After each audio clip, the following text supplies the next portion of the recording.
Hi, everyone. My name is Nikki Laura, and I'm the director of the Amelia Center for Community Engagement here at the college. I want to spend a few minutes talking to you about your community engaged learning opportunities offered by Professor Doran in your race and ethnic relations class. If you can see on the screen in this video, I have the course document up for you. Professor Doran will also share this with you, or he probably already has, since I was supposed to come into your class today. Sorry I missed you all. When you look at this document, there's a few things I would like to highlight. First, the learning goals. These were written by your professor, and they are the marching orders or kind of your roadmap to this whole experience. It is what he's hoping you'll get out of it and how this community engaged learning experience will connect to your class. It's important to note as we continue talking that all of the community engaged learning opportunities this semester are virtual. Even though they're through a screen, there are many opportunities for you to engage with community members and build relationships and have experiences that relate directly to this course. In this class, community engaged learning is optional. There's many reasons why you might consider engaging in community engaged learning. One is it helps make the concepts you're learning in class come to life. Two, it's an opportunity to connect with someone in the broader community. It could be a mentor, a resource, a new learning experience, could open your eyes to something you're hoping to do after you graduate. We've even had students have internship opportunities come from this or job opportunities. So there's lots of reasons to consider engaging beyond the fact that during the pandemic and this time right now, most of us are feeling isolated, and many of our community members who don't have the same amount of resources as some of us are especially isolated and benefit from this virtual engagement. So if you are considering applying, there is an application process. You'll see there's a link to a YouTube video that will walk you through how to apply on Anselm Engage, also known as Give Pulse. When you click on this link, you'll be able to sign up. Applications are due this Sunday, February 7th. Virtual engagement takes a little bit longer to get everything set up, so please make sure you apply through Anselm Engage by Sunday. You also have to attend an orientation. If you've service learned or community engaged learned before, you can go to a returner orientation. If you're new to this process, please sign up for the new one. These are also virtual. After you sign up, a link will be sent out to you. Another important set of dates to note are our fingerprinting dates. Even though our opportunities are virtual, many of them require fingerprinting. We are offering 3 days on campus. These are the only 3 days. If you're unable to sign up or make one of these dates, you may have to choose another opportunity. If you're not commuting to campus or not living on campus right now, please reach out to me directly and we'll figure out how to get you fingerprinted. And this again is only for sites that require fingerprinting. If you do choose a site that requires this, after you sign up on Anselm Engage, please sign up for fingerprinting immediately after. And again, all fingerprinting is on campus in the Amelia Center during those dates and times.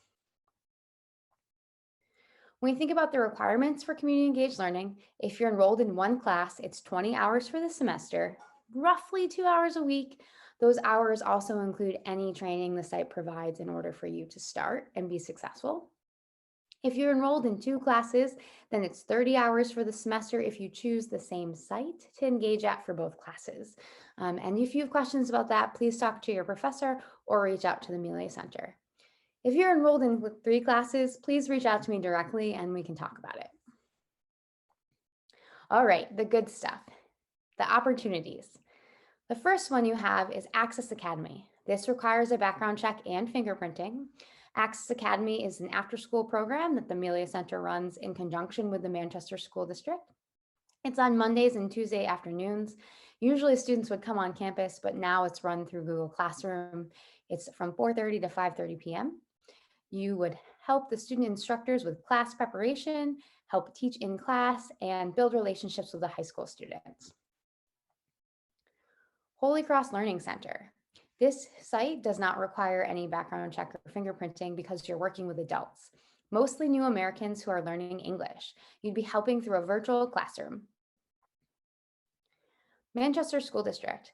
The Amelia Center has a partnership this year with the Manchester School District offering virtual and remote tutoring. You would tutor in a pair, so you'd be with another St. Anselm College student, someone who's already done the work. And then based on your schedule and the Manchester School District student schedule, you would set up a time each week to work with them. Our biggest need is with high school students, so that's the opportunity that's available to you. It requires a background check and fingerprinting. You also go through training that the Amelia Center will support you in, set you up for success and be ready to go. People always ask me about high school math and science, tends to be something people are worried about. You do not need to be an expert in those.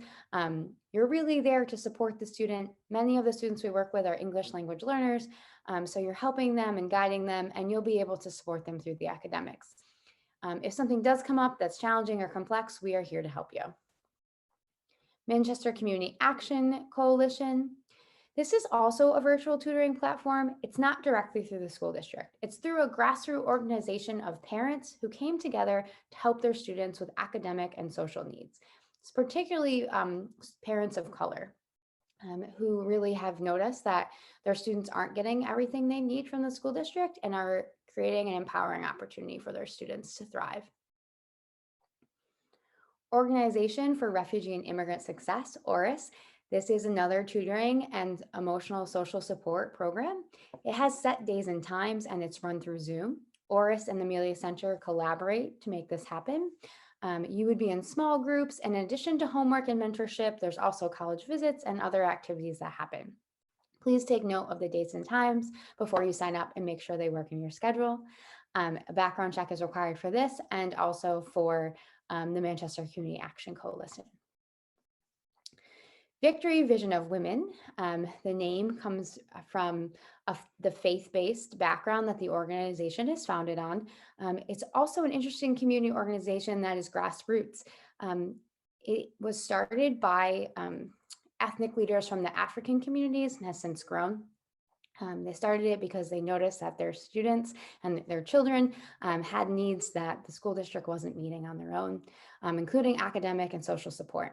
This program used to be in person, but now it's transitioned to a virtual platform, and this is our first semester working with them, so we're really excited. So those are all the direct engagement opportunities for this site. And so if you're looking to meet someone, build a relationship, and have an experience that's virtual but connected, those are the opportunities you would choose.